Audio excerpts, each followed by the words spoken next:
2024년 6월 11일 이사야서 43장 1절부터 7절까지의 말씀을 가지고 함께 묵상과 기도 그리고 나눔의 시간을 갖겠습니다. 먼저 오늘 본문 말씀부터 함께 듣겠습니다. 야곱아, 너를 창조하신 여호와께서 지금 말씀하시느니라. 이스라엘아, 너를 지으신 이가 말씀하시느니라. 너는 두려워하지 말라.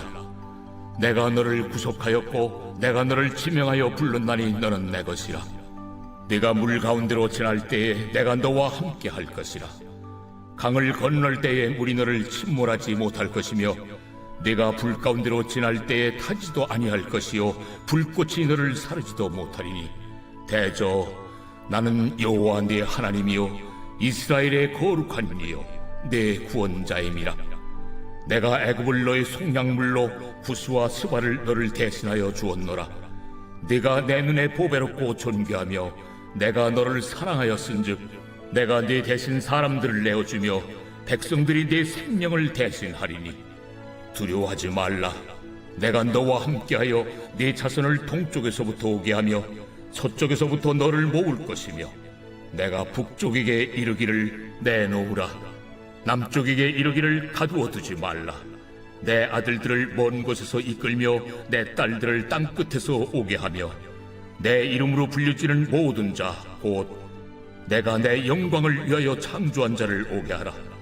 그를 내가 지었고 그를 내가 만드느니라. 우리가 이사야서의 배경을 떠올려 보면은 1장에서부터 39장까지의 말씀에서는 유다가 멸망당하기 이전의 상황을 전해주고 있습니다. 그리고 40장 말씀에서부터 그 이후로의 말씀에서는 포로로 끌려간 그 이후로의 상황을 전해주고 있는 것입니다. 그러므로 40장 이후로 언급되어지고 있는 이스라엘 사람들은 바벨론 및 하나님을 두려워하고 있었던 것입니다. 실질적으로 바벨론의 경우는 자신들의 나라를 멸망시키고 또 포로로 끌고 갔기 때문에 두려움을 가질 수밖에 없었던 것이고, 하나님의 경우는 자신들이 이렇게 죄를 지어서 하나님 눈 밖으로 나갔다라고 생각하였기 때문에 하나님을 두려워했던 것입니다. 그러므로 오늘 본문 속에서는 그러한 분위기 속에 이야기를 전해주고 있으니 우선적으로 두려워하지 말라라고 전해주고 있는 것입니다. 사실 이러한 상황은 아담이 선악과를 따먹었을 때의 상황과 대단히 유사한 상황인 것입니다. 즉 사고를 쳤으니 이제는 그에 대한 처벌이 두려웠던 것이지요. 하지만 그럼에도 불구하고 하나님께서는 그들을 품어주고자 하십니다. 그러므로 오늘 본문에서도 하나님께서는 그들과 함께 해주실 것임을 말씀해주고 계신 것입니다. 사실 현실 속의 우리들도 아무리 신앙생활을 잘하려고 한다 할지라도 계속적으로 죄를 짓습니다. 그리고 그를 통하여 좌절감을 느끼기도 합니다. 더불어 하나님의 눈치도 보게 되는 것이지요. 그런데 여기서 중요한 사실은 눈치를 보는 것은 괜찮습니다.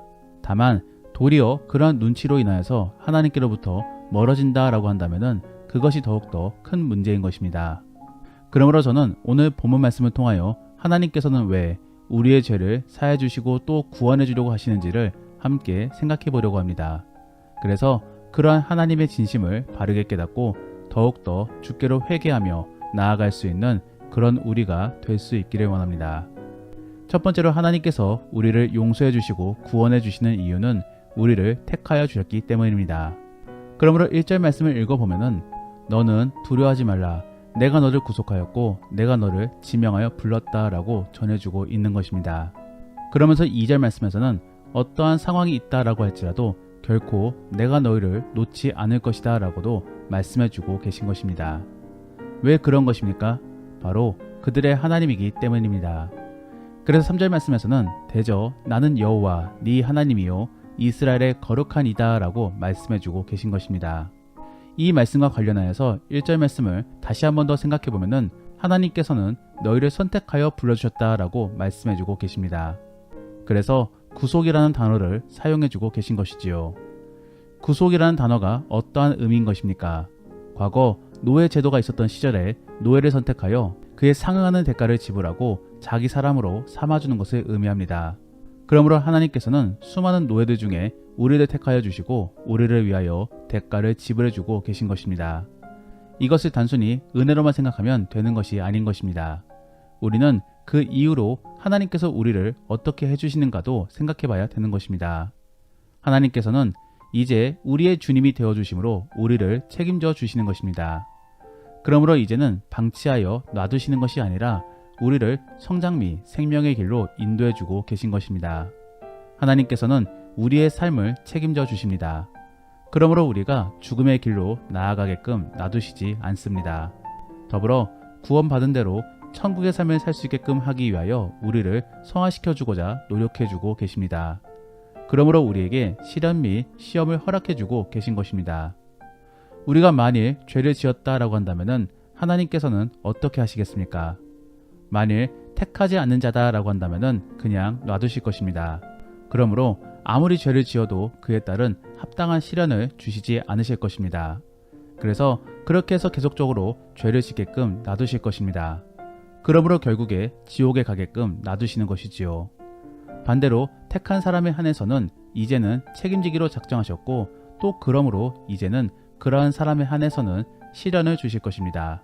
그리고 그러한 시련을 통해 우리를 성장시켜 주실 것입니다.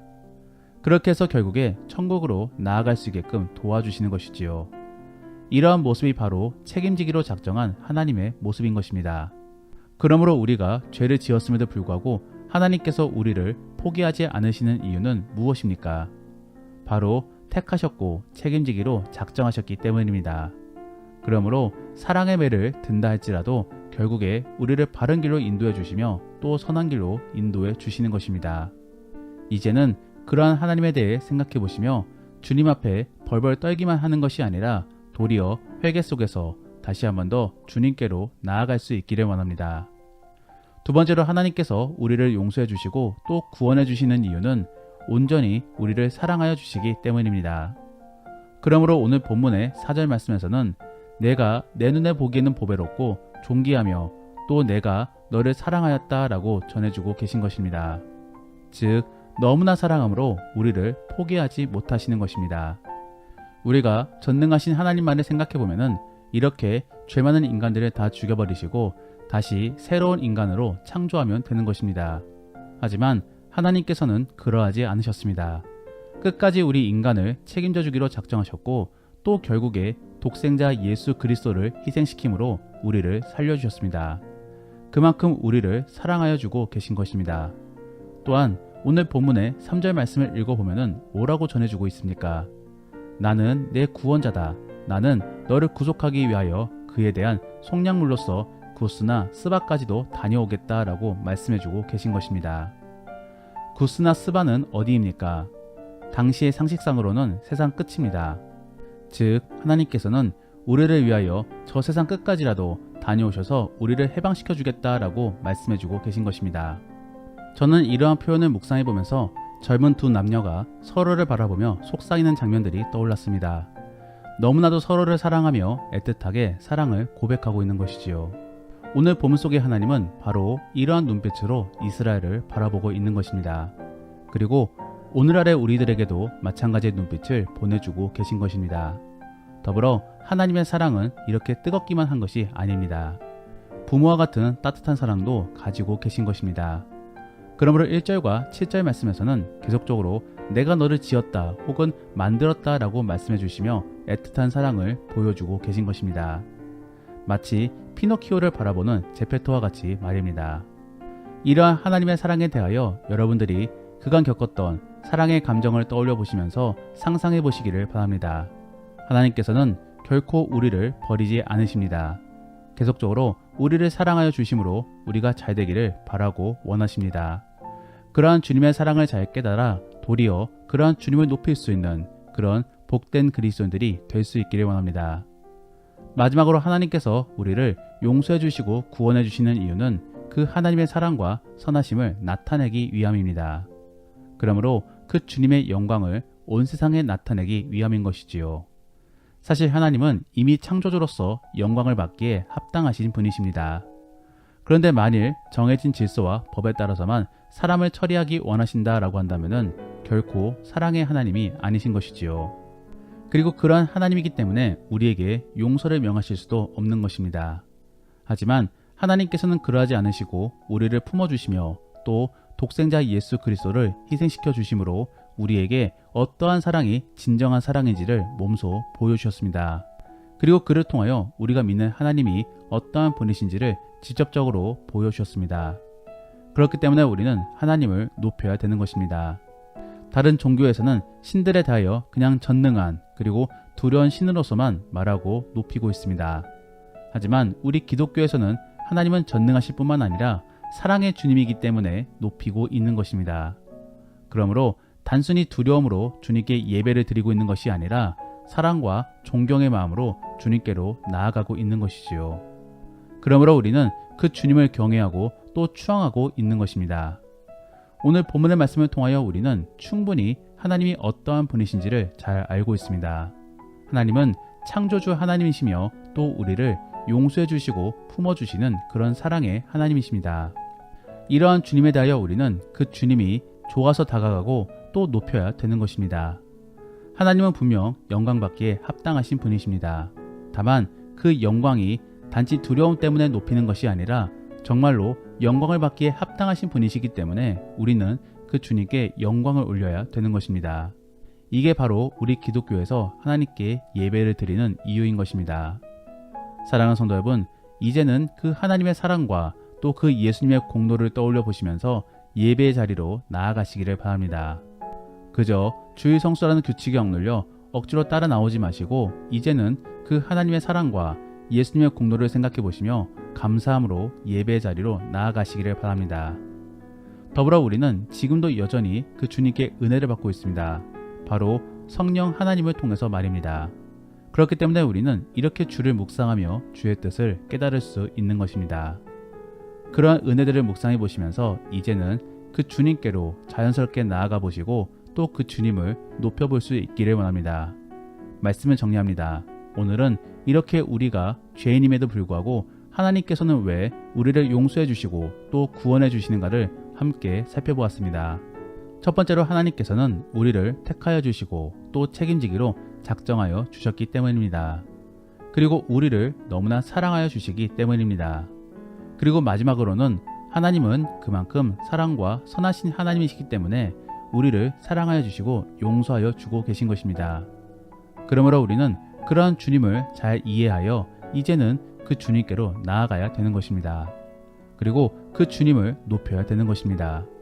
그러한 모습을 통해 평생을 주님과 함께 할 수 있는 그런 복된 그리스도인들이 될 수 있기를 원합니다.